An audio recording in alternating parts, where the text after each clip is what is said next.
Kylie, so you know where the Lion's Den's at, right? Yeah. On the highway. It's like, what, 20, 30 minutes away from here? Uh-huh. For those who don't know, a Lion's Den is an adult store. It's like 18 plus. You have to have an ID to go to the store, okay? That won't even, like, accept, like, a phone picture of it. Right. Like, you have to have your ID. Anyways, have you noticed, I drive past this Lion's Den every day on my way to work. Have you noticed, not just, like, next to the Lion's Den, but, like, a little bit down the road, because there's a Lion's Den, there's a billboard about how you're gonna go to hell if you watch porn on someone's farmland. The next time you go, like, I'm like, Kylie would love this because I'm sure she's never seen it or paying attention. Literally, like right after you pass the Lion's Den, like, because it's an exit right there to get straight. It's like you turn to the left, you're going to a truck stop. You turn to the right, you're going to Lion's Den. Perfect for truckers, right? It makes sense. It's not a strip club, it's a Lion's Den, which a strip club would make more sense for the truckers, but whatever. Literally, there's farmland right there too, and there's a billboard, a huge billboard that talks about how porn is a sin and you're gonna go to hell for porn, right next to Lion's Den. Well, I guess I'm going to hell. Me too, but like, not for watching, but for making. But still, I was like, I don't know. I just figured you'd like it because it was so funny. Because, like, come on. It's very Kansas. Yeah. Especially when there's, like, anti-abortion billboards everywhere. I can't stand those. You should smile. Have you seen life? I see that every day. Anyways, guys, this is Bullshit with Emmy, Kylie, and we have some fun things we're gonna talk about today. So enjoy. Say this for so long. Listen, you're something else, go fuck yourself. You must have mistaken me for someone else. Your lips, these shoes, the way you run your mouth. All that talking shit, it doesn't help. Listen, you're something else, go fuck yourself. I'm gon' pray you learn to love yourself. Just go home, don't call my phone. I know you're drunk, leave me alone. She said, fuck you, you ain't shit. Fuck you, you ain't shit. You dumb as hell. We had permission to use any of his music. That is called Fuck You, You Ain't Shit by Zak James.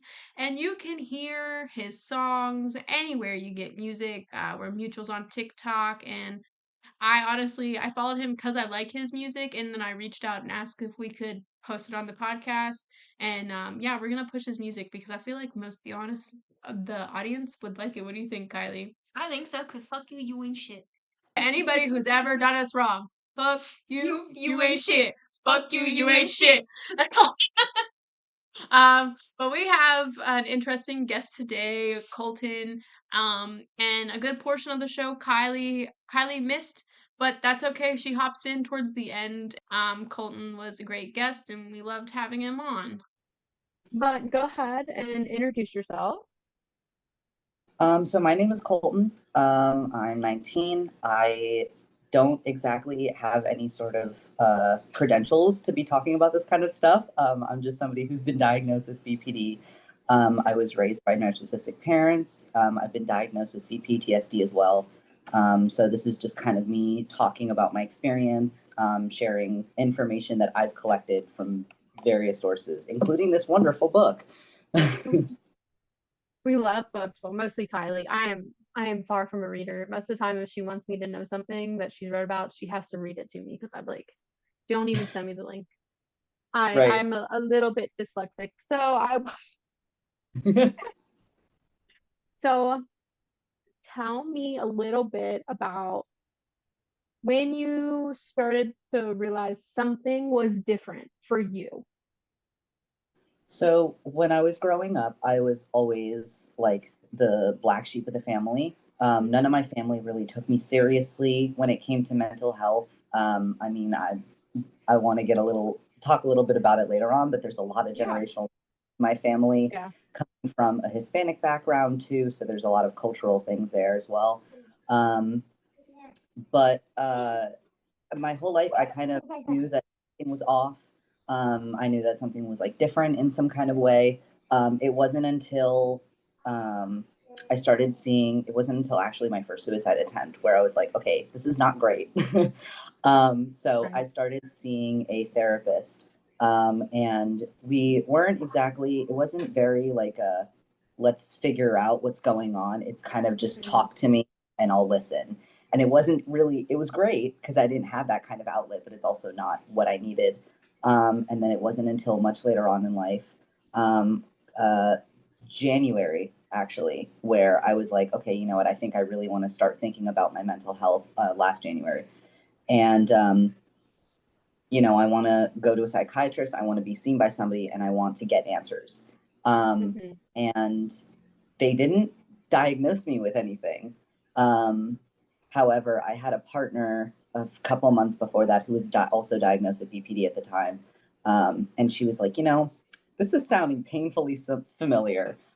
So she basically explained to me, I was getting answers from her at the time. So I kind of had an understanding of the things that were wrong with me, but I never had something to pin it on. Okay. So that would affect, my relationships with my family. I couldn't explain certain things. So it was very overwhelming. And then I went to a psychiatric hospital in August, and they did some tests. I talked with psychiatrists and things like that. And that's when I was diagnosed with BPD. The weird thing is that before, back in January of 2023, I didn't have any diagnosis, yet they gave me medication. So I was on antidepressants for a bit. And then a couple months went by and I was like, yeah, this is great. Like, but I'm still like, my mood swings are off. Like I'm charting it and it's not working for me. So they gave me mood stabilizers. They made me really sick. Don't note to everybody looking into mental health, don't go into medication before you see someone, please. No matter how hard your doctor pushes it, it's not good because you don't know what it's going to do to you. You don't know what you're even treating. Right. So it messed everything up. So I ended up having physical illness from my mood stabilizers, and it was just horrible. And it was like that for a couple months, and then it wasn't until early August where I decided to stop them cold turkey, and it was not a great idea. One of the worst weeks of my life. It never is, especially the ones that can give you withdrawal-like symptoms. I've personally been on a number of different mood stabilizers and antidepressants because when I was 18, I was officially diagnosed with bipolar disorder. And for years, often on medication, nothing ever worked. Well, plot twist, like a year ago, they went and re-diagnosed me. It's not bipolar disorder, it's ADHD. So that's why none of the medications that they typically use to treat bipolar disorder were working. It just caused severe weight gain is all that it did for me. Yeah. That's why looking into it professionally is so important.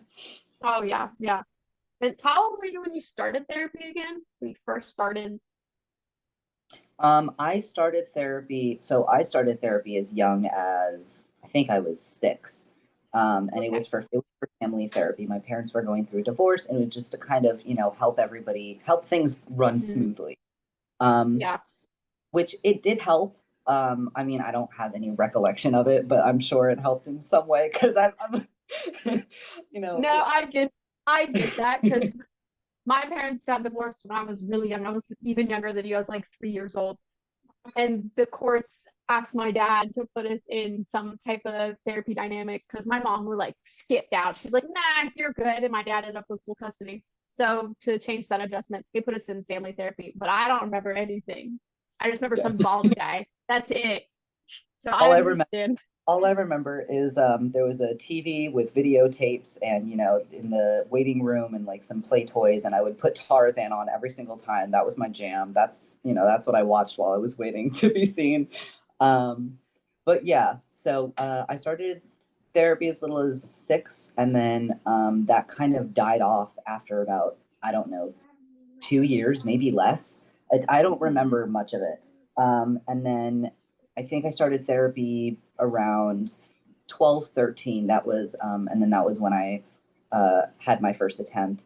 And it was it was through a youth program that like my school was affiliated with, and, it was free therapy. So my mom was like, yeah, sure. Like I said, it was great because, I had an outlet, but then at the same time, it wasn't like I couldn't, rely on her for helping me with anything other than just listening, kind of. And being a minor, especially in a family that doesn't support mental health, it's kind of like you're between a rock and a hard place, because on one end, you could seek this out on your own, but then you also need your parents' permission. And if they don't believe it, they're not going to sign for it. So it's just, it's a cycle of mind blowingness. Luckily, one of my parents is doing amazingly with recovery and working on healing herself, and it's great. Other parent I don't talk to. But then once I was in, I started doing that therapy, and I did that until I think high school, maybe the end of middle school, beginning of high school. And then that's when I figured out I was trans. Once I figured out I was trans, things kind of changed, and there was like,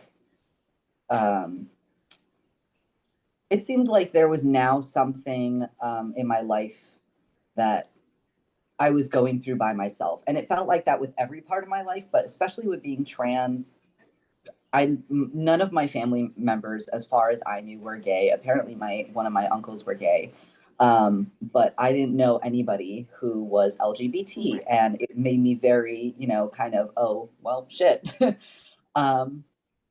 So that kind of changed things. And then I don't remember going to therapy again until I started family therapy. We did another version of family therapy in we started it in like 2020. It was like over Zoom. It was COVID type thing. And it was the same family therapy center that we did when I was a child, but this time it was for one of my parents to accept my identity, because they just couldn't accept it. Like, it was just not for them. Whatever issues they have, they just weren't able to use my correct name and pronouns, things like that. And then that kind of failed. And after that, I didn't have anything else until when I got out of the psychiatric unit in August. And how was your experience in the psychiatric unit? Did they also not give you caffeine? They're so awful, I swear to God. I am going to call them out so fucking hard. It's Park Royal Hospital in Fort Myers, Florida. If you look them up, They have I don't know what their reviews are right now, but they are awful. So the unit that I was in, first of all, I went to an emergency room, and I was talking to a really, really close friend of mine before this, and I was planning it out. I'm like, okay, I'm having withdrawal. This is not okay. Like, I'm a mess. I can't work. Like, I'm having 5 panic attacks a day in the bathroom on my work shift, and my work shift is 5 fucking hours. So I was like, this is not happening. So my friend reached out to one of his medical professional friends, and he was like, yeah, if you go in and you say you're Baker acted, if you want to be Baker acted, you're voluntarily telling them you want to be committed. So that means that you can leave after 72 hours if you don't want to be there anymore. I'm like, great, perfect. This is exactly what I need. Because if I need out, I have out. No. Nope. Nope. Nope. So when I got to the emergency room, I told them I was having hallucinations. I was having suicidal ideation. I was having really bad gastrointestinal issues because I was constantly, I couldn't keep food down because of the medication, and just because everything's unbalanced now. I was like, this is the worst fucking psychosis I've had in my life. Fucking help me. And they were like, okay, well, here's what we'll do. We'll put they're like, we're going to give you a few options. Like, what do you want to do? I was like, I want a detox. That's what I want to go in there for. I want a detox. And then if I'm still feeling shitty, I'll admit myself. And they're like, all right, great. So I get there, and they didn't even put me on a detox. They just gave me some fluids, which I was told a detox is something different. I have no idea. But anyways, when they came back. They kept coming back and checking on me. And there was like 3 different doctors that were asking me my symptoms. And then the 4th doctor came in and she's like, okay, are you still experiencing these symptoms? I'm like, yeah, like you haven't done anything yet. And she's like, oh, well, then we're going to Baker Act you because you're having suicidal ideation. I was like, okay, interesting. So they put me in a smaller unit that was just down the hall, and it was just off of the side of the and it's where they put the emergency psychiatric patients until an ambulance can come get them. So I was sitting in that room. TV was loud as fuck, bright as fuck. I couldn't turn it off. They made me take out all my piercings. So I had my septum and my gauges. I had to take everything out. I had to hand everything over to them. The only thing that I was allowed was a little piece of paper with contacts on it. And at the time, I had my service dog. And I was told that psychiatric units allow service animals if they're task trained to assist a disability, which my dog was. So I had my service dog with me. And at this point, it's like 11 at night, or maybe later. I think it's like 1 in the morning. And they were like, oh, you're going to have to, like, someone's going to have to take the dog home. I was like, what? I was like, huh? So me being separated from my dog, who I raised and trained, and he, is there to assist me with these issues that I've been experiencing and assist me with my symptoms.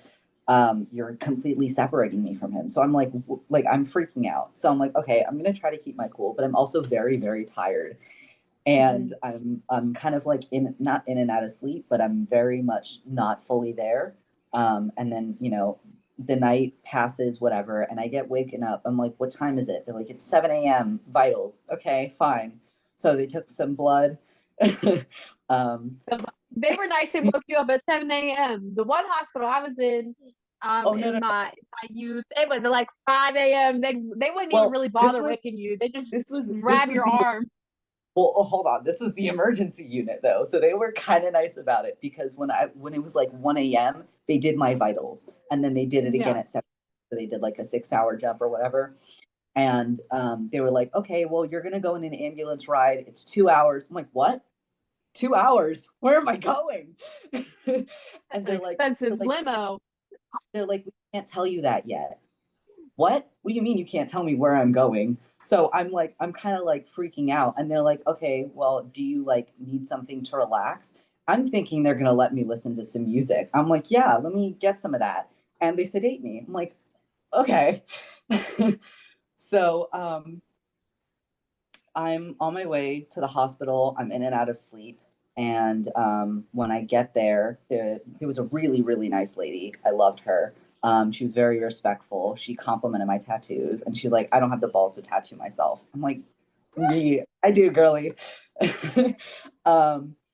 And so she was really sweet about it, but I got a physical, there was that, and then I got a tour of the unit. On the wall, there was a schedule that seemed like a really nice schedule. There was some group therapies. There was like 30 minutes of outside time here, 30 minutes of outside time here. I'm thinking outside time is like we get to go take a walk into town or something, like Girl Interrupted.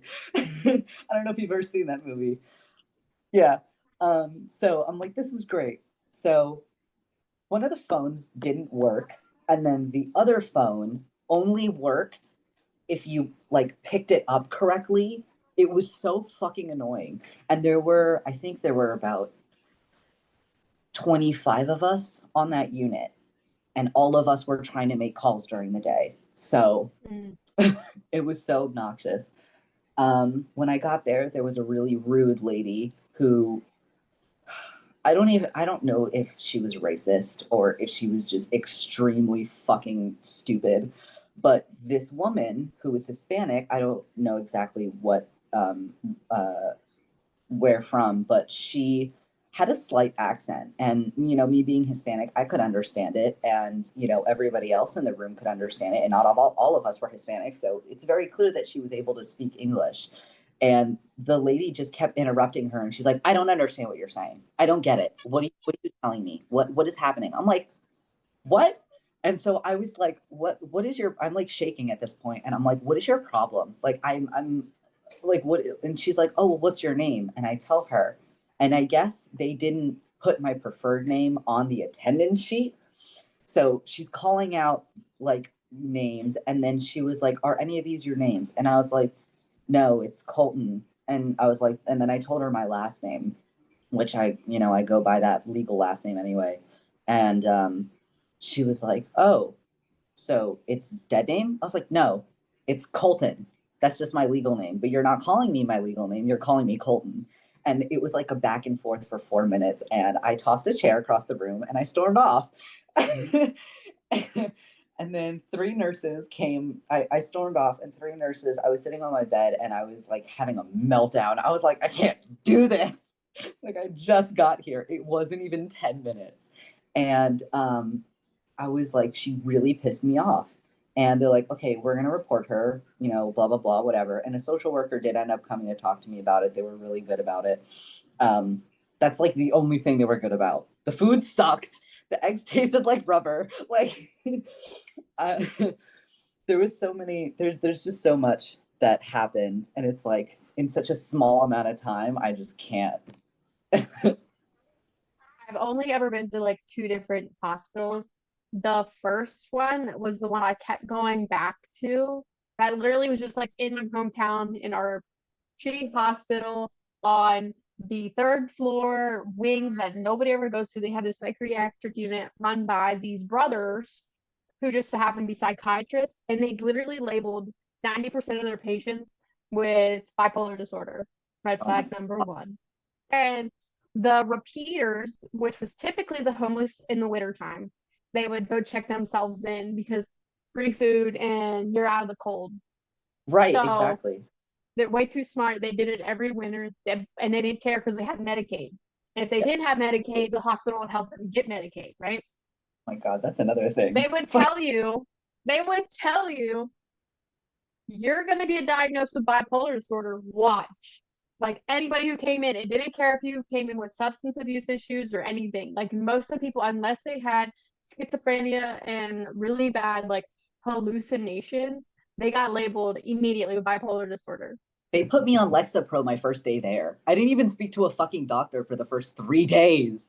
I was there for a week. They told me I was going to be there for 72 hours. And then they were like, "Oh, well, okay." And I was like, "When am I going to be released?" And they're like, "Oh, well, we have to see. You have to talk to a doctor or whatever." I was like, "Okay, fine." So I told my mom, and she was like, "Yeah, whatever." And then I asked them again. And my mom was like, "No, like, put me on the phone." Because my mom was pissed. Like, she was like, "I'm not having this." And like, I was having meltdowns every day, and they were always like putting it on my marker as like, "Oh, like, not attending group therapy." It's fucking anything you did that they didn't like, whether you were not complying or you weren't eating. I swear to God. Anyways, go on. They would keep you there longer if you didn't want to. Like, I'm like, "Nah, man, I'm tired and burnt out. I'm gonna like just sleep for a few hours." And like, "You're gonna end up staying here longer if you don't like follow this routine every single day." I'm like, "Bro, I They am bored tried out to of my." force. They They tried to tried to force. force you. They tried to force me to go to a Christian AA meeting. A fucking Christian AA meeting.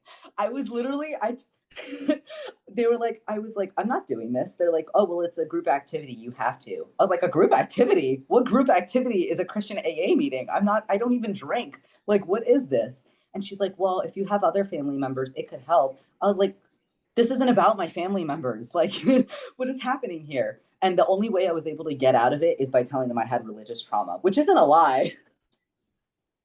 So the first time I was in the hospital, it was because I tried to unalive myself, and I got carted off in an ambulance because I was done for. I flatlined apparently in the ambulance, but because I chose to take substances to try that, they treated me like a drug addict the entire time.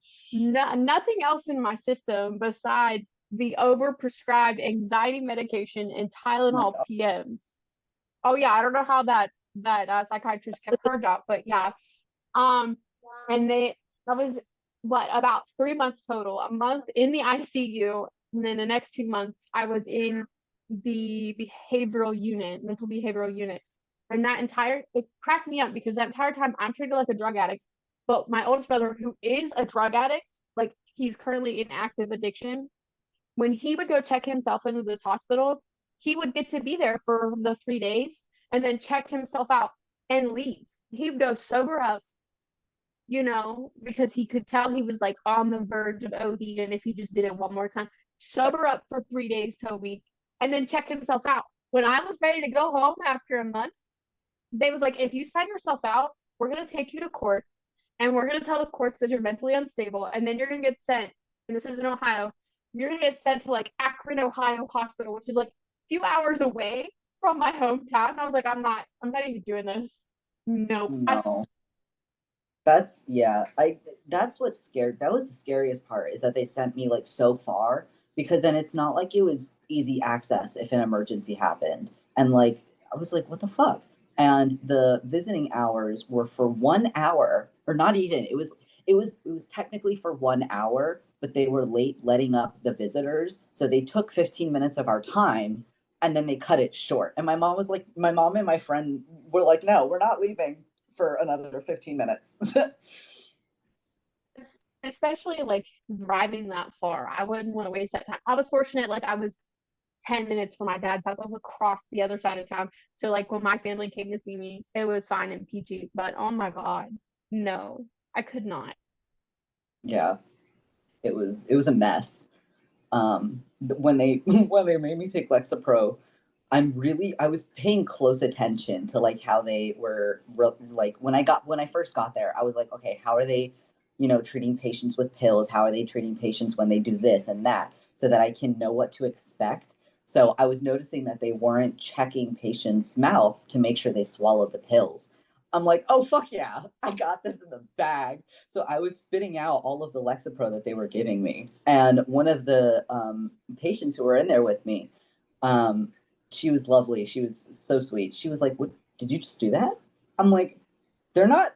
I'm not taking this. Like, like you think I'm gonna take this just because they gave it to me? They literally won't let me go." So what I found out was that what they told me was, "Oh, we have to. You come in for 72 hours and you stay here to rest. After those 72 hours, we do an evaluation. Once that evaluation is processed in another like 2 days, then you're going to see another doctor." So they were kind of pushing everything so they can make me stay longer. So what I found out was that they were trying to keep me for 7 days. And then they found out that my insurance didn't cover my fucking mental health. So they kicked me out. They're like, okay, you're getting released. And usually they only release people on like a Monday or like Monday through Saturday, but they let me out on a Sunday, or they were supposed to, but they ended up not doing it.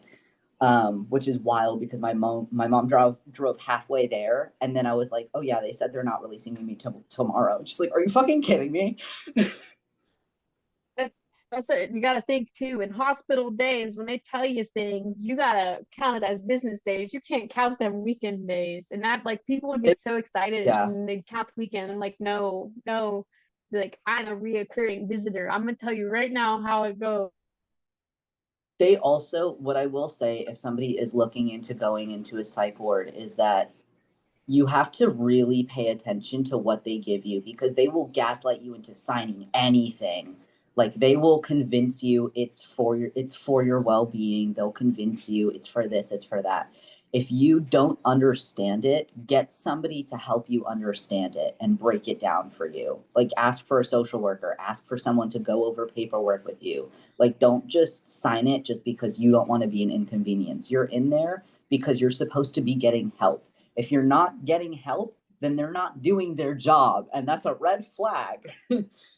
Very much. And while we would love to say that everyone in these hospitals are there to help us, not everyone is in for the right reason. While there is plenty of people that aren't in it for the right Mm-hmm. reason, it still helps to be educated and have a better understanding. I know in the hospital that I was in, the doctors were, and I still, this is my opinion, that these doctors were in it for the money, and still they label everyone in this hometown with similar diagnosis, and which I just don't feel like it's possible for everybody in the same area to have the same diagnosis. It's just weird. I understand we drank water out of the Ohio River growing up, but then, For but real.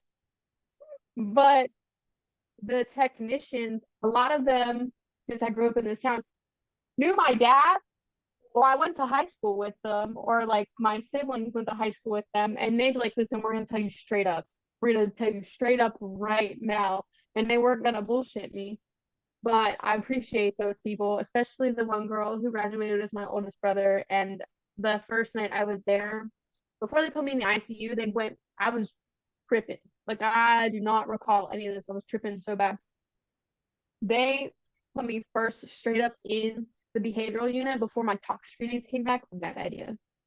The girl said that I sat up in the middle of my sleep when she came to check on me, and I was like throwing up neon green, and it was like The Exorcist. She's like, I have no idea what you took, but it was neon green. I said, a lot of citrus drop and a lot of Tylenol PM.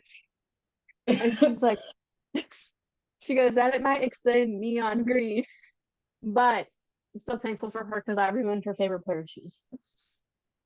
There are so many times. There's another thing is that, a lot of the time they don't care if you're sick. Like, there are so many times where I passed out from either being mentally or physically unwell, and they only caught it one time, and that's because we were going from the unit to the cafeteria, and I was like, I'm really lightheaded, and one of the nurses, who her name was Hannah, she was lovely, she was like, oh, maybe you should sit down. I was like, okay. And then like a few minutes later, I guess I ended up passing out. And she was like, I gave you a sternum rub, like you're good. But I think that was the only time out of like the 15 times that I passed out that they caught it. And like a few times I was in like the common room, and like the like other patients that were there were like, are you okay? Like they caught it, not the techs. Like the techs were sitting there on their phones, like they're doing whatever, like they weren't even trying. Like some of the group therapies, they put 90s rap music on the TV. What is that? Like, I don't. Spend most of your time playing Monopoly and coloring. Our thing was Uno. We had Uno. We had like a Monopoly game going for like a week one time, and we literally like when we had to put everything away, there was one person who kept note of who had how much money and where our houses were and everything because he's like, we can't give up. See, that's the best part is, the people that you meet. The friendships that you build. There was one time this woman, she came in intoxicated and extremely violent, and she just decided she didn't like my face. She's like, this prissy little bitch, I'm gonna fight her. And I was like, bro, I don't have the patience for this, okay? I'm just here to escape reality for a week and like, get myself in check. I don't have time. And then like after 3 days from her, like, calm down, she finally comes out of the room. She's like, I thought you wanted to fight me. And I was like, why would I want to fight you? I don't even know you. Like, I don't even know what's going on. I had a similar situation. I was there was one girl, this was like maybe my third or fourth day, and she came in the night before, and she was screaming at all the techs, like no one could sleep. I was having a panic attack because I get triggered by yelling, and like it was a mess. And she was like throwing chairs in the common room, which I don't even know how she picked up those fucking chairs, because those things were wood and they were hard, like they were difficult to pick up. And she was just like she had it out for someone or everyone. And the next morning she was at the phone, and she was getting really pissed because it wasn't working. And I was like, oh, that one sometimes works. She's like, what the fuck did you say to me? I was like, damn, I'm just trying to help. Like, the phone right there, like that one kind of works. And she was like, oh, okay. And then this was after my my medical episode of me passing out in the cafeteria. And they ended up getting me a wheelchair, and they're like, you're gonna stay in the wheelchair for the rest of like the time that you're here. I'm like, all right, I'm not complaining. Like, I'm an ambulatory wheelchair. Like, I used to use forearm crutches. Like, I use mobility aids anyway. So I was in, and like this girl was suddenly so nice, and she was like, can I push your wheelchair? Like, can we hang out? Like, I was like, sure. Like, I don't care. I mean, yeah. So, what would be the next point of the topic you wanted to talk about based on your experience? You talked about your experience in the hospital, talked about the discovery of your diagnosis. You want to talk about more of like your parents and what it was like growing up with parents who don't believe in the mental health thing and how you feel like that really challenged you in a way? Yeah, so when I was growing up, not only did my family everyone knew that there was some kind of issue, but no one really accepted the fact that, they had issues, because that means that they would have to take accountability. Yeah. um, and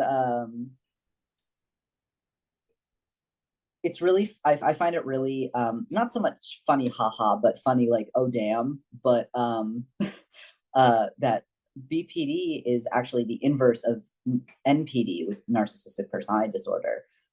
So growing up with, not only narcissistic parents, but then also a sister who is kind of triangulated in the mix. My sister's older than me. She's 9 years older than me, so that's kind of a huge gap.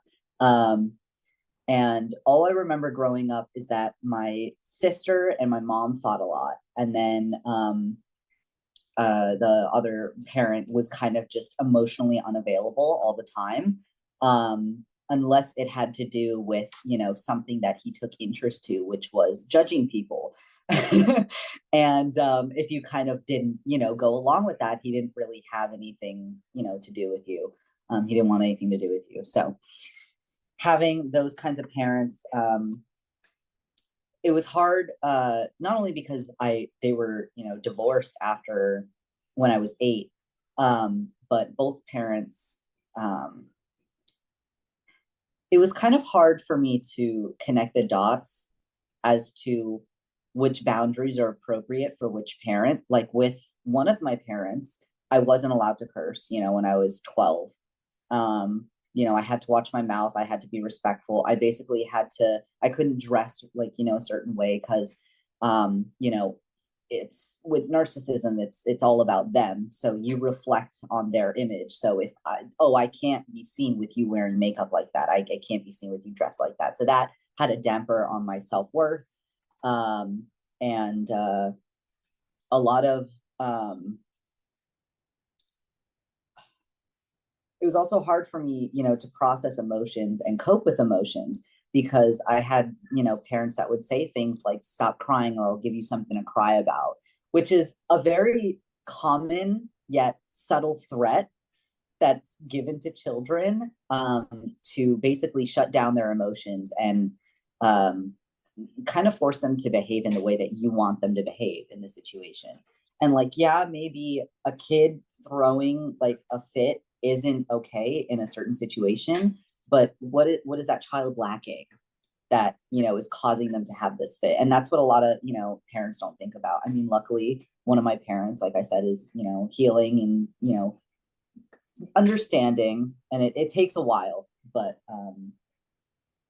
it's definitely really difficult, because then when you grow up, you're not able to, you see everybody else having healthy relationships. You see everybody else, being able to move past things very quickly, and not stuck on a certain emotion until, and then mood swings. It's just all of these different things that I was experiencing just didn't fit with societal norms. So I'm like, it has to be something wrong with me. That was the overall umbrella that was kind of causing all of these other issues in my childhood. I can relate to you when you talk about like your other parent, the one you don't speak with, being like, I'll give you something to cry about, because my dad's famous words were, quit being a pussy. Yeah. I was the only girl in a house full of boys.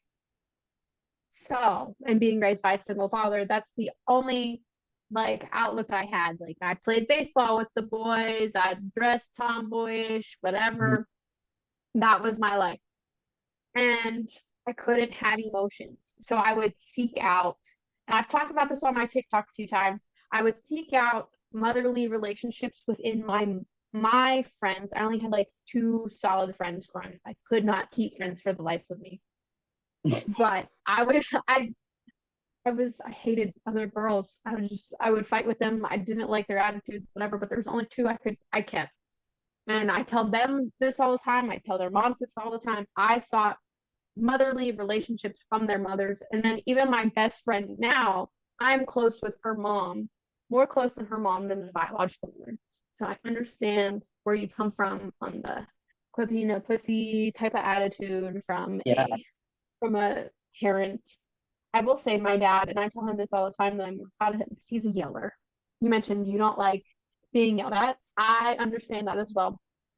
I learned in therapy a trick, and this worked on my ex-husband, who is a narcissist.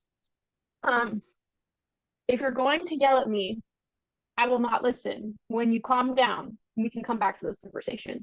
I started doing that to my dad once I like reached a peak age of like, I'm an adult now. You don't have the right to yell at me or speak to me in that way. You did it when I was younger, and you don't now. But like now I have the balls to stand up for myself. So that is Right. even in the workplace, I've had people yell at me. There's this particular person I do not like to deal with in the workplace. And like if you're going to yell at me, I'm not going to deal with it. I Right. have the right to step away. So that is something I don't know if you've applied that to yourself, but maybe it would be helpful. And I understand you get so anxiety and like want to shut down when someone raises their voice. Just like the greatest thing ever is to just like give yourself a deep breath and be like, we can continue this conversation later. And I'll do it Yeah. with my own kid when he wants to yell for whatever reason. I'm like, come back in 5 minutes. We'll have this conversation later. Yeah, I've done that with one of my parents, and at the time it worked. And you know, when they would kind of just go on tangents after the argument was over, just trying to get every word they can in. And I'm completely ignoring them. Like I'm not acknowledging you until like, you know, you are willing to have a civil conversation with me. And you know, once those tangents are over, they're kind of just like, well, what now? Like, where do I go with this? Like, their only option is to, you know, be civil with it. However, narcissists, unlike people pleasers, have a lot of tools in their toolbox, and a lot of the time they'll do what's called being they'll project. And for those who don't know what projecting is basically where they take their insecurities and issues that they have with themselves, and they basically say that you're doing those things or you're making them feel that way. So this parent would project and say, oh, you're being dismissive. What? Because I'm not going to let you scream at me? Like, I'm being dismissive because I won't let you talk to me like this? Like, that's not. So, you know, it's kind of just, you have to bring them back to the initial, like you have to bring them back to the core thing. Like, this is what is happening. This is the reality, because they're kind of like, they're not paying attention to what's happening. They're paying attention to me. They want to like run you in that circle and get you confused. Like, Yeah. I would, in my marriage, this would happen all the time. And Kylie was, if she was listening or here right now, she would be able to back me on this. My entire marriage, she was pretty much there for it. And I would like send her videos of me crying of like what's going on. And she's like, this is insane. Like you're trying to talk about one thing and they're running in circles about something that's completely different to throw you off. And your reality when you're with a narcissistic person or you have a narcissistic parent, your reality is not the actual reality. Like you're just, it's like I have long-term memory issues from going through that for 2 years. So I could only imagine having to grow up with a narcissistic parent, already having mental health things aside from the emotional or physical abuse from narcissistic parents, but then like, and it's proven, it's scientific proven that victims of narcissism, they end up with memory loss. Yeah. Because of that confusion of cycle. Yeah, and not only that, but it's you have your lowercase t trauma and your your capital T trauma. Capital T trauma are things like war and fights and things like that, like things that are kind of life or death situations where like you're not sure if like you might make it through this, which it might feel like that with like screaming. I mean, I've certainly felt that way. Like 5 years ago, I used to be the biggest people pleaser on the planet. Like definitely like no shame to anybody who experiences it that way, but it's just yeah, it's hard. It's really hard. And I feel like what parents don't do, there's, let's see. So the book, What Happened to You, it's by Dr. Perry and Oprah Winfrey. And it's a great book. It's like a collective of conversations that they've had about trauma-informed care. And he kind of talks about how stress is like a demand or challenge that puts our body like out of regulation, our body or our mind. So when you're growing up in a healthy environment, you know, your parents always tell you, listen to your body, you know, set boundaries, things like that. If your parents are responsible parents, not everyone's perfect, but in an ideal world, this is what your parent would do. And if they, you know, kind of go to unhealthy ways of trying to enforce that. So instead of saying, listen to your body, oh, finish your food, like clear your plate, don't waste food, things like that. Instead of telling them to set boundaries.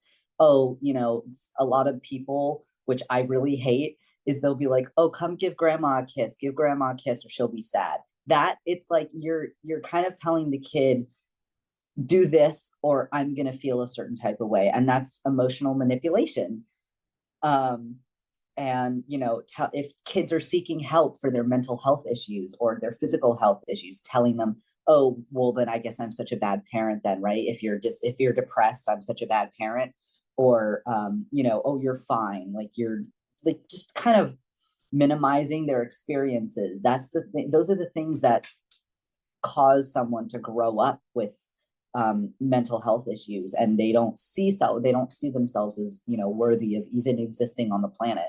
In our house, we believe in gentle parenting, but I feel like people, when they see gentle parenting or they think of gentle parenting, it's like parent being a pushover and not setting those boundaries.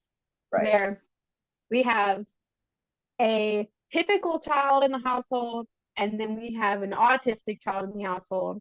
So the challenges between teaching the two boundaries are complete opposite. I'm sure. And they're only 6 months apart in age, so it's even more wild.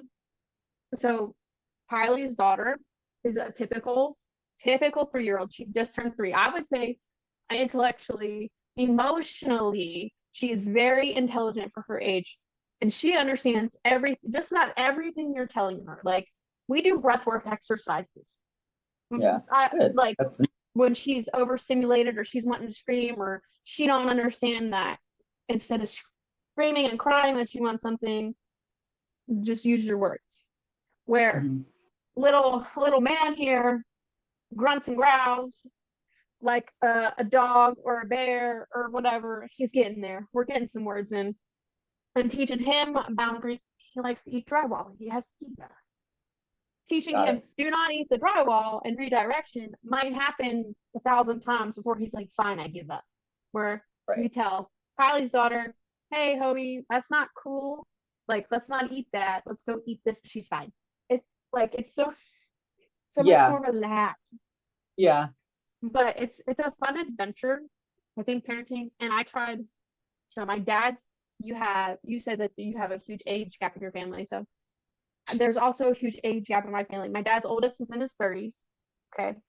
I'm 25. I'm like in the middle. And then the youngest just turned 12 this past September. Huge age gap. Okay. Yeah. Like, so the 12-year-old, I was helping take care of. I was in middle school when he was born. I was helping take care of since the beginning. So I was parenting this child. My dad works in a coal mine. You know, that's a lot of time away from home. His mom, not the best circumstances, so I was primary caregiver for him. At least in my opinion. I'm sure some other people would disagree. But in my opinion, I was primary caregiver, way too young. And even him at an early age, I was teaching breathwork because our dad's a yeller. That is so anxiety inducing. And while he's doing better with it, he's still a yeller. It's like he can't stop himself. He's just so old at this point. It's like he's trying, but like it's still gonna slip out. Like he's like, I'm old, I'm sick all the time. It's just gonna happen. And I'll catch myself. I'm like, oh, Em, bring it back in. Bring it. You are not your trauma. Bring it back in. Yeah, exactly. Yeah. there are moments, and I don't know if this is, me. I find it interesting too, because this is the one thing that I still question is, um, I'm very, very self-aware whenever I'm, euphoric, or if I'm depressed, or if I'm going through an episode, or if I'm nauseous, or I need whatever. I'm very, very aware. And I think that comes from a lack of, my needs being met as a kid, because, if my caregiver, um, let's say, for example, um, if you have like a very episodically um responsive caregiver, the child isn't going to know what to expect, so they kind of have to self-soothe and self-regulate, which is how dissociation is made. But I'm also wondering if that's why, because when I was really young, everybody's like, you're so independent, you're so smart for your age, and it's like, yeah, homie, it's called trauma. For the famous of you're so mature. You're Yep. still yeah, I am mature. And then you hit adulthood and you're like, I am not mature. I'm going to make very bad decisions. And I feel like we all go through that once we hit adulthood. But still, like being told you're mature, and then once you hit like the reality of adulthood, you're like, I know what I'm doing here. I am not mature. Yeah. And I think the worst part about it all is that because I'm so self-aware, when I am self-destructive, I'm like, why am I doing this? Like, I'm fucking myself over, but why? Like, I know I'm doing it. And I'm just, it's the most confusing thing ever. It's not only confusing, but like in the moment, depending on what it is, it can be terrifying. And I'm gonna tell you, when I was around your age, because I am now 25, when I'm going like post high school, is like as soon as I turned 18, my dad could not like control me except for like a curfew because I lived in his house. So if I wasn't coming home, I would tell him, but like that post 18, 19-year-old me, and then when I moved out of home for the first time, was so destructive.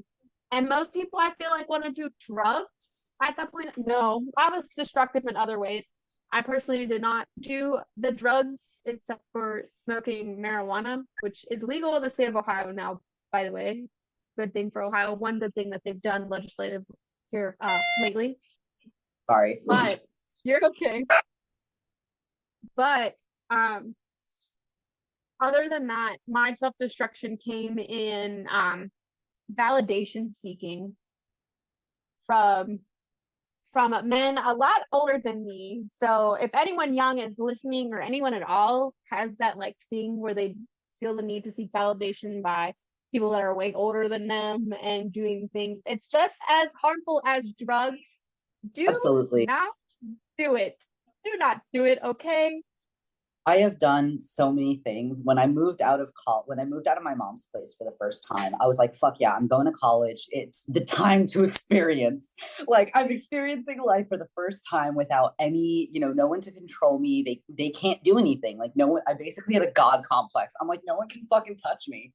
So I ended up doing a lot of like sexually self-endangering things, constant, random, sleepovers with guys, and I have daddy issues. So And then that like didn't. Tinder is just popping off, and Oh there's yeah, time frames like you're freshly 18. It's exactly. great.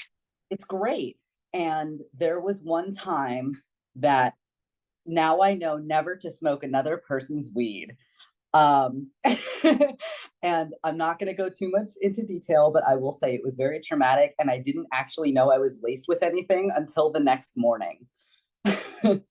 And there's just like so many times where I've been self-destructive, and my friends are like, I think you just need to take a break. And I'm like, no, that's the last thing I need. Like, I think there was one point where I had a depressive episode, but the rest of my college experience was just pure euphoria, because it was the first time in my life that I didn't have anybody around me to either, tell me what to do, or to, oh, here's a curfew, or you have to be home by this time, or I have to ask permission to stay out, because even though legally I was an adult, if I was under this parent's roof, it was just not up for discussion. Like, I had to follow those rules. I think the first time I stood up to my dad was like right after my 18th birthday. It was before I graduated high school, but like it was right after my 18th birthday. My birthday's in April, so it was like a couple months before graduation. And I said, Dad, I'm going to this party tonight, and I'm not coming home because I'm being a DD. That I don't know what to do, but at least where I'm from in Ohio, in the tri-state area, there is parties that happen in abandoned houses in the middle of fields and in the woods. Okay, this first party, I'm telling my dad, I'm being a DD. This is exactly where we're going. Like I'm 18, but I'm telling you, just in case there's emergency warrant. I got cussed the fuck out and told I was gonna ruin my life for being a DD for this person. And I'm like, you know what, Dad? I'm 18 now. And my stepmom was like, Ed, let her go. She never does anything. She doesn't have any friends outside of school. Just let her go. And you know what? Best party of my life. And I was sober. See, that's the thing. I never had those experiences. Number one, no one liked me when I was in grade school. Because when you're in New York, I mean, I'm sure this is similar to like a lot of other places, but specifically New York, because Manhattan is so small, there's only so many schools you can go to. So the kids that didn't like me in elementary school went with me to middle school, or they had friends that went there and they told their friends stories or rumors or whatever. And then their friends didn't like me. And then I went to high school, and then those people came into my high school, like, because it was just such a close circle, especially because I was an art student. There's only so many places you can go. So I didn't really have that experience, but that's why when I was in college, I was like, I need to get the fuck out. Like, I need to do shit. That's like soon as I lived with my uncle for almost 2 years in Eastern Pennsylvania. But a minute, like they were like, hey, why don't you just like move out here with us and get out of the small town? Because he grew up in this area and he was like, this place is awful and you're gonna waste your time here. And I was like, okay, cool. Now a year and a half later, ended up pregnant with Ambrose and then like moved back. But still, that was still a fun learning experience. Like I had to, well, paying rent to my uncle was doing yard work and like laborious things outside or in his office. He's a lawyer. And then on top of working my regular job, and I went to school part-time. I dropped out of college like 4 times at this point. But like I feel for anyone who feels stuck in their small town or hometown, I always preach it. Go, go. Yeah, You no, got, get out. even if you don't have like much money and you're just lucky to have a vehicle, bye, go. Yeah. Just I, go. I will say you do have to take into English is hard. I do say you have to take into consideration, the fact that anything can happen. If you're crashing at, a friend's house, or, if I had a situation where I this was in December, so this was very recently. I had a plan that I was going to move in with my best friend who I've known from college, and we're literally platonic soulmates. Like, we can't be separated. And I was like, I'm going to move in with them and I'm going to go back to school, and it's going to be great because I wasn't able to go back to college at the time. And when I moved in, no one had told their stepdad, who owns the house, that I was coming. So not only was I kicked out, but it also put my friend in a kind of dangerous situation as well. So you always have to have a plan A, B, and C if you do plan on like getting out on your own. And there are plenty of like shelters and like resources for people who suffered narcissistic abuse, things like that. You just got to find them. That's another thing, is that retail jobs are really difficult when you have BPD, because there's so many people, and you have all different kinds of people with different attitudes. And with BPD, one person, like one Karen, can make or break your whole day.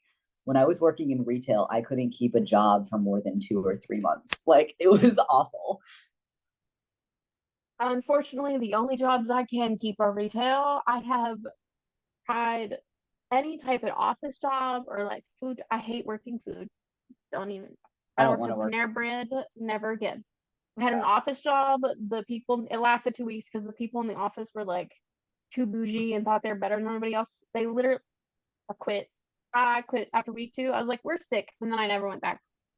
And then I ended up back in retail. So it's, I wish I could have like a nice little desk job, but I don't think it's for me. See, my thing is dogs. That's how I'm a dog trainer. So I bond with dogs. I get to educate people about dogs. Like that's the one thing that I feel like I can do without burning out as fast as everything else. Now for a quick ad break. Kylie and I are avid coffee drinkers. I mean, I can't leave for work without coffee, and Kylie literally works in a coffee shop. So you could say we are a little bit obsessed, especially when it comes to Javi coffee, which is a coffee concentrate that comes in many different flavors, and it's super quick and easy to use. Mix with your milk of choice and ice, then you're on your way. We have a great deal for you guys for just a limited time, 25% off. Just click the link listed in the show notes. Again, that's 25% off your first purchase. Check the link listed in the show notes and try Javi today. Oh, I guess if you're comfortable, what has your treatment plan been like? So when I came out of the psychiatric unit in August, I talked to a therapist about, possible treatment plans going forward. The best thing that I had heard for BPD is both psychiatry, all three, psychiatry, therapy, and medication. The medication won't work if you don't see a psychiatrist or you don't go to therapy, and the therapy and psychiatry won't work if you don't have meds to balance it out. So really, as of right now, it's, just finding medical health professionals that, don't have a incredibly year-long wait list. Yeah, there's like a link between like BPD and then like trauma and then narcissistic parenting. Do you think like their parenting had like a huge effect on like you developing BPD, or is there like something else with it too? So I think that's, yeah, pretty much. BPD is a traumagenic disorder. So when you're growing up, if you have, either like an unstable relationship to your caregivers, and your needs aren't being met, and usually it's through being raised with a narcissistic parent, because BPD is the actually inverse of narcissistic personality disorder. So if you're being raised by narcissistic parents, not only are your needs not being met, but you're also, being manipulated and gaslit, and you're just kind of constantly walking on eggshells and struggles. And then over time that, kind of leads to unstable relationships, mood swings, you're not able to regulate emotions, you're not able to process them correctly. I dissociate. I'm not 100% sure if everybody with BPD dissociates. But because my caregivers when I was younger were so episodically responsive, as a child, I wasn't sure what to expect. So I would have to self-soothe with, dissociation or problem solving my own ways. I know there's like a really bad stigma around BPD. Have you faced any of that stigma, and how do you go about dealing with it? Yeah, I have. When I was first diagnosed with it, the parent that I was living with didn't want to accept it, because of the stigma behind it. And I was pretty much labeled as abusive. I was labeled as toxic, dismissive. And it's really hard because, especially, a big trait with BPD is that we're very pathological liars. We lie a lot. And a lot of the time it's hard to take accountability for that lying, because you're gonna get in trouble for it or something, because when you're a child, the narcissistic parent will get mad at you either way you're telling the truth or not. So over time I learned the truth doesn't matter. And it's because I was labeled as toxic and dismissive, the only real way I was able to if it was somebody on the street, and I was talking about my BPD over the phone, or to somebody that I was with, it's not really any of that business of that stranger. So I kind of just brush it off, and I try not to pay too much attention to it. If it's in a more professional setting, it won't be addressed at all. I'm not, telling anybody that I have BPD for my own safety, because of those stigmas. And when it comes to family, if they're not willing to understand, that's kind of just a topic that we have to glaze over. And it's kind of, it's hard, because when you finally have an explanation for how you've been behaving and how you interact with the world, and someone denies it, or someone says that you're abusive, or somebody makes assumptions based off what they see in media, it's really hard to get their perception of that out of their head, because then they're kind of programmed just to see your symptoms as that. So what I did with the parent that I was living with, who's now trying to understand to the best of their ability and doing wonderfully, how I was explaining BPD, was through sharing videos of people who were also diagnosed with BPD and sharing, look, this is an experience that I have, and it's not just me, it's other people with BPD. With narcissistic parents, a lot of the time they'll say that your issues are like excuses. So I kind of just had to show them a different point of view. A bit ago, you were talking about like your narcissistic parent. They started turning around the more they watched like videos and then started learning from it. Are they the same parent or are they separate parents? It was the same parent. When I started doing it when I was really little, not really little, but when I had access to things at the time, it was Musically and things like Instagram, and I would send them videos by, other parents about how gentle parenting, or, changing your parenting dynamic will affect your child. And at first, because the narcissist doesn't want to take responsibility, it was kind of just brushing it off as, I don't need other people telling me how to parent. But as I got older, and the more I pushed it, the more they kind of realized that my perspective matters, because, their whole thing was, I'm the parent, you're the child. And Oh, that one hurts. My mom told me that all the time growing up. yeah. Yeah, I'm the parent, you're the child, things like that. And it takes away not only the child's sense of worth, but also how the child thinks about the world around them. Because if they don't matter, then that means that they, aren't, oh, I won't get hired for that job, I'm not gonna be able to get that scholarship, so I'm not even, they're not gonna apply themselves because they don't think they're valuable enough. So sending videos like that, from people who have BPD children and therapists who treat BPD, kind of other people's experiences. And it's kind of, the way that I put it was like, you're not alone, because that's what I needed to hear when I was going through all of this, when I was experiencing it. So I kind of, explained to the parent, you're not alone in not knowing how to handle BPD, but like, there are resources. And I feel like when I got diagnosed, it was a lot easier for that parent to accept it and kind of dig more into it, because then there was a professional aspect in the mix. And I feel like that was the biggest issue, because when I was growing up, I used to get told, oh, like, you have Munchausen syndrome, and like, not even diagnosed, but like, they were diagnosing me with it or saying I had it.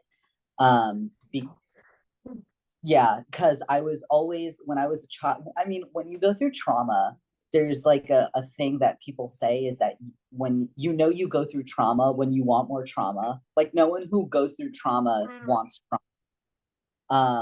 And the reasoning behind that is because if your trauma isn't validated, you're constantly thinking, well, what could make them accept this? Like, what would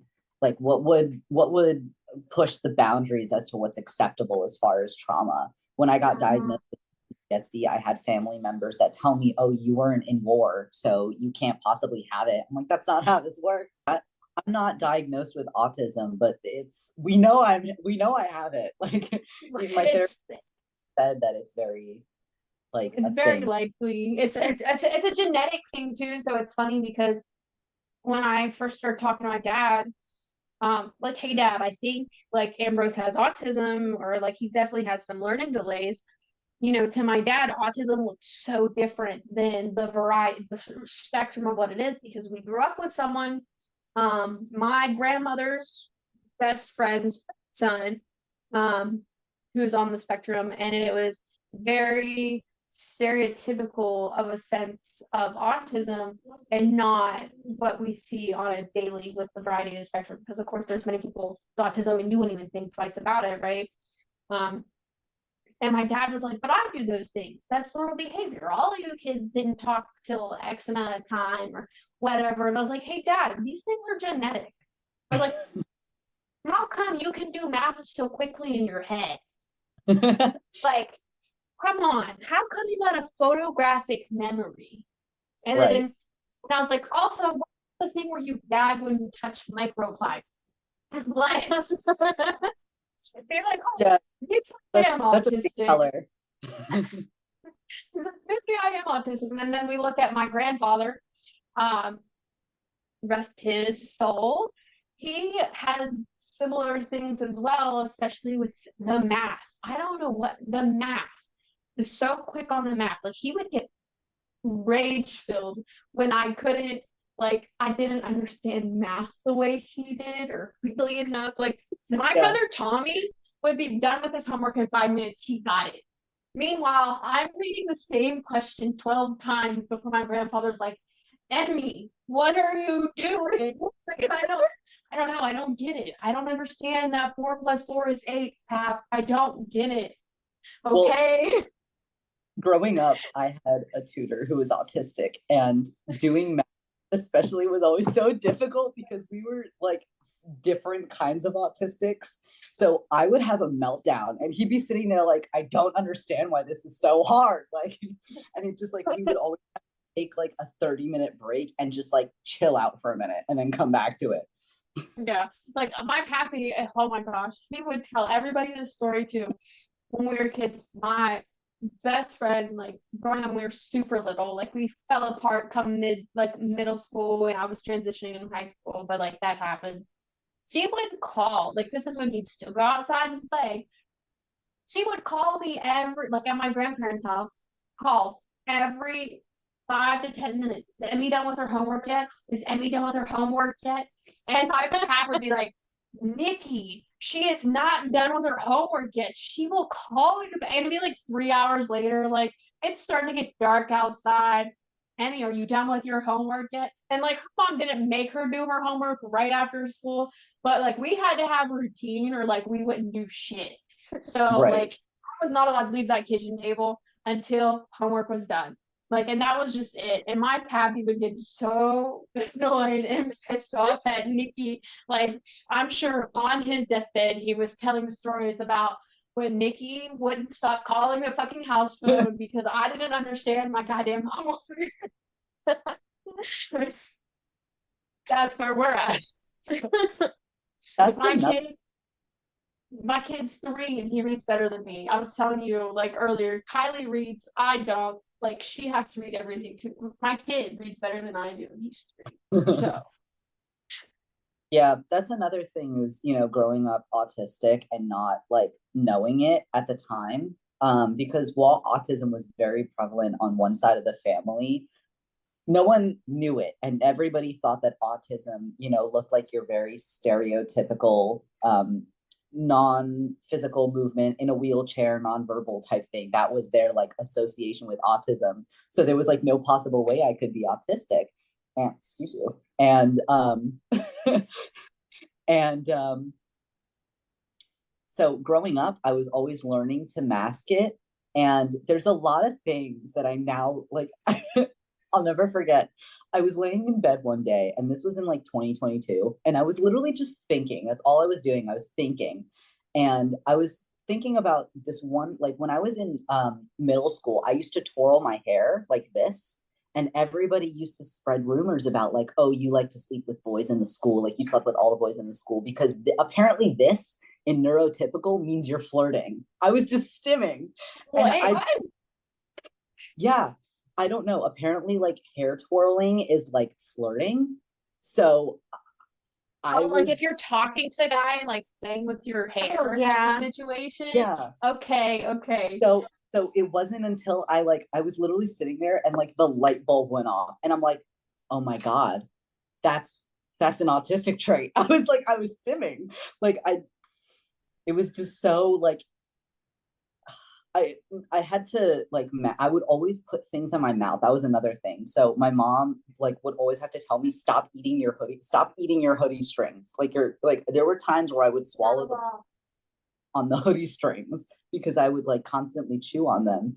And then when I started realizing that like you can get like teether toys like as a teenager and adult, and it like shouldn't be considered weird, I was like, okay, I'll do this. So I got like a really subtle one that was like a necklace, so I could just like do this, and like that was fine, and I was good, I was great. But like I never realized that those things were like traits that I was taught to mask, because you know, to a narcissistic parent, if I'm like stimming in public, people are going to look and people are going to judge not only the child but also the parent.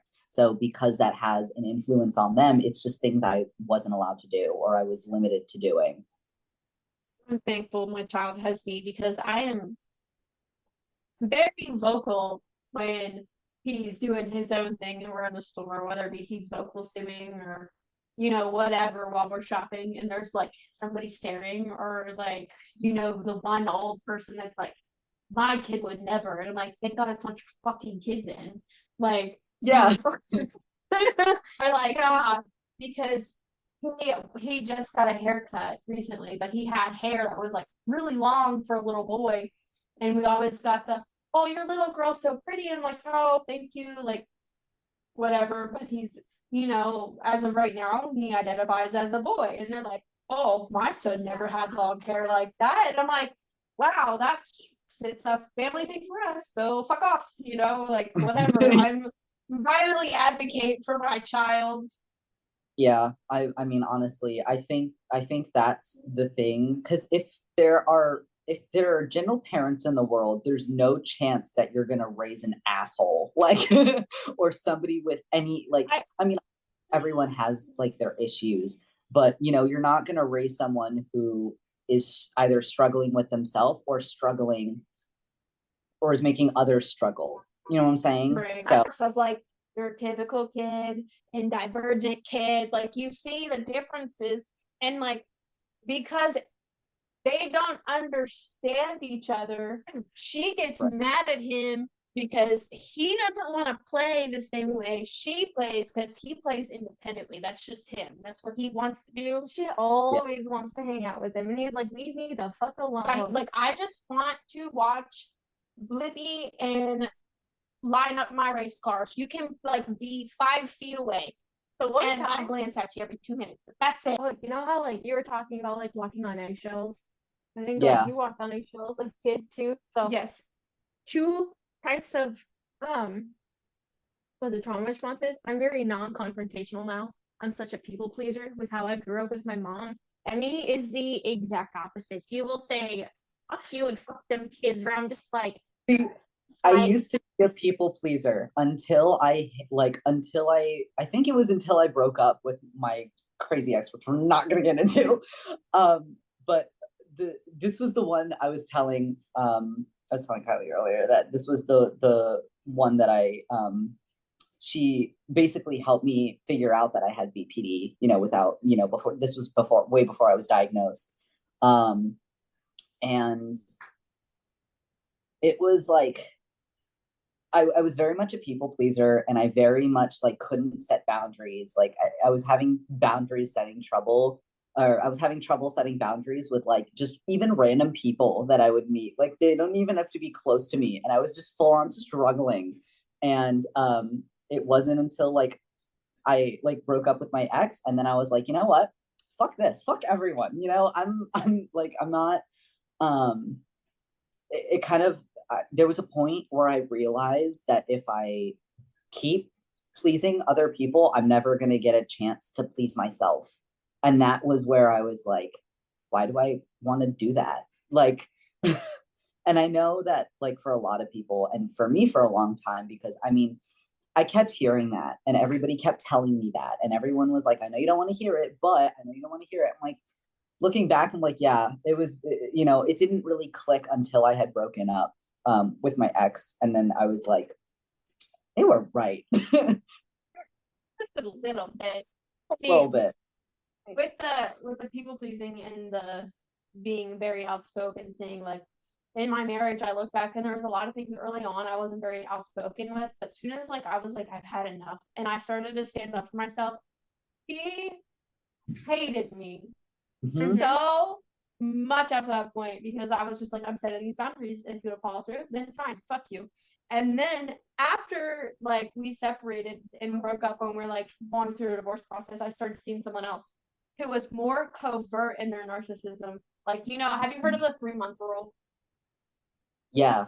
Okay, well, we's going with this 3-month rule, and Kylie's making me stick to this 3-month rule, whatever. But like his narcissism, like we saw some tendencies, but there was he was trying to work on them because he acknowledged it. but he would acknowledge certain things, but then like like the 5 or 6 month mark, it was like it immediately It was like 180. yeah, it was like a nightmare of like him telling me how I should dress, things that I was doing wrong. Like I'm very outspoken about having herpes, and immediately he like was like, oh, I don't want you talking about that on social media anymore. It makes me look bad. And because I would stand up for myself, we'd get these huge fucking fights. And then he like wasn't drinking as much, at least around me at first. And he turned like in that, we dated for what, like 6, 7 months? I think so, yeah.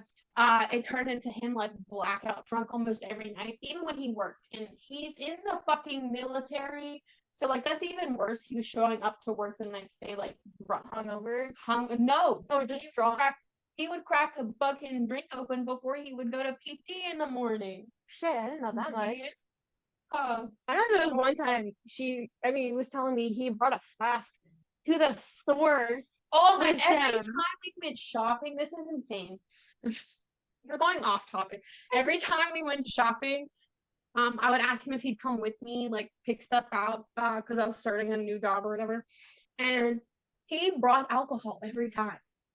Every time he had a flask full of whiskey, or we'd stop at a gas station, he would get a cup full of ice, and he'd buy some tall boys, and he'd fill that cup while I'm driving, open container. I'm like, I don't get in the back seat, quit it. And the one time he was so like, we're in the middle of Ross, and he's so fucking drunk, he's slurring his words and being obnoxious. I was like, go sit in the car. Go sit in the car. I can't believe I have to treat you like a child right now. Go sit in the car. I could not. I remember you telling me about that. I think that was my turning point where I was just like, you need to leave. I was like, I cannot. Should have left. I should have left after I found out he was cheating on me in the same week he gave me a promise ring. But I didn't. Yeah, you were talking about covert versus like overt narcissism, and what's crazy is that growing up I had both. So one parent was very overt, and it was very very clear that they were emotionally unavailable and just not there. And then I had the covert narcissist, who I didn't realize was actually a narcissist until I know I always like there was something off, but I could never I was never able to figure it out because I didn't know that covert narcissism was a thing. I think I found out it was a thing like through TikTok. And like I know people talk so much shit about social media spreading misinformation, but when there is good information there, it's very much needed. And it was like maybe 2 years ago, and that's when I kind of was like, oh, I see. Now this is how I have to handle the situation. Because when you're like, it's very different when you're, obviously when you're talking to someone with BPD, it's going to be different than talking to somebody without BPD, or someone with autism versus someone who's holistic. So I kind of realized like, oh, I gotta think a different way. And then that's when I was, I started being able to get the results I want. But it's hard to identify a covert narcissist because it's covert narcissism. The whole point is you're not supposed to realize it. One of my parents is narcissistic. They definitely have some narcissistic qualities. Yeah, I can see it. That really fucking fucked me over. And then kind of like going through therapy, I'm telling my therapist about like said parent, and she's like, I'm like, I want to say she has BPD, and my therapist is like, what, I'm in agreement with you, but like without actually knowing this parent, I can't actually diagnose it, but it definitely sounds like it. So Yeah. Just like kind of talking with someone who has BPD, kind of realizing, oh shit, I grew up with a lot of that shit. Yeah. With possibly a parent who has BPD because they themselves went through a crap ton of trauma. Yeah. And it's true. Fun. No, it's not. I've been the partner that has been with someone with BPD. I've been the partner with BPD. I've been the child with BPD. I've been the person, who's narcissistic parents. And I think perspective is the most important thing, because if you don't have perspective, you can't properly communicate, because then you don't know what the other person is experiencing. Yeah, this parent would not listen at all whenever I tried telling them how I felt. Like you said, emotionally unavailable, wouldn't take any sort of criticism, didn't care about my thoughts, feelings at all, because that a wonderful saying, I'm the parent, you are the child. Hate that Yeah. phrase. Yeah. I was constantly walking on eggshells. She would always tell me that she knows me better than myself. Yeah, that's another Yeah. thing. That's something Like that really fucked me up a lot. Kind of like, it's like, oh, then the fuck am I? right.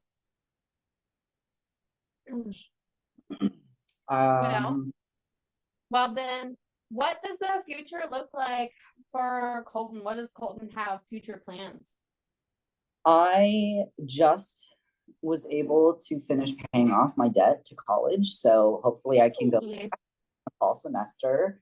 And really, I'm gonna stick with what I'm good at and with what makes me happy, because if I don't, then what's the point? Yeah, as we touched on earlier, you like dogs and you connect with dogs and you train dogs. I do, yeah. Have you had any success helping train a part husky for any type of service? So with huskies and service work, it's a little more difficult, because I haven't actually personally trained a husky for service work, but I have shadowed in trainers that have. It's a little more difficult because they're very aloof, and they are you need a very specific temperament. I mean, you can train any dog to perform any task. It's just a willingness of, do they want to? Yeah, that's so I do have a purebred husky, which is my dog, and then I just took in one of her puppies who is mixed with a golden lab. So just like her mother, she is stubborn, and to get her to do anything, I'm gonna ask her about 5 or 10 times before she listens to it. But I'm hoping the lab insert, kind of calms her and reels it, because she's pretty lazy. Yeah, where her mom's 9 years old. Yeah, if it's a mix that has like retriever and lab, and it kind of yeah, huskies are very aloof, and I've seen them be able to be service dogs. Like, I've seen them trained to be service dogs. And they're smart. It's just not as common, because not a lot of them want to do physical based work, and service work is a lot of mental work for them. Yeah. That's what I'm hoping with her name's Moo. I'm hoping with Moo, I'll probably, when it comes, because I want to train her for Ambrose, to track him because he has elopement issues, and to basically just follow him around all the time, or if like he's having self-interest behaviors, because when he has his meltdowns, he likes to hit himself, headbutt things, whatever, help kind of divert him from hurting himself. But like things that he's not supposed to. Yeah, we brought up the Pika and the drywall. But I'm hoping that probably I'll have to seek more professional help at some point with her. But I'm hoping I can get her to a point that she can do those things for Ambrose. But yeah, as of right now, we're still working on those basics. Because while she is 4 years old, for the first 4 years of her life, she was raised by 2 addicts who just didn't do anything to properly train her. And then like the previous like little over 6 months ago, she was outside 24/7 in a kennel because my brother just abandoned her on my dad's property. My dad works a lot. He couldn't bring them in. There was 2 dogs. Couldn't bring 2 big dogs inside the home with abandonment issues and anxiety and whatnot. Destroy furniture while he wasn't home, and they weren't kennel trained at that point in time. They would have destroyed an indoor kennel together. Like, they've jumped through a living room window at one of my brother's apartments and shattered the window. What the hell? Oh yeah. She's did a complete 180.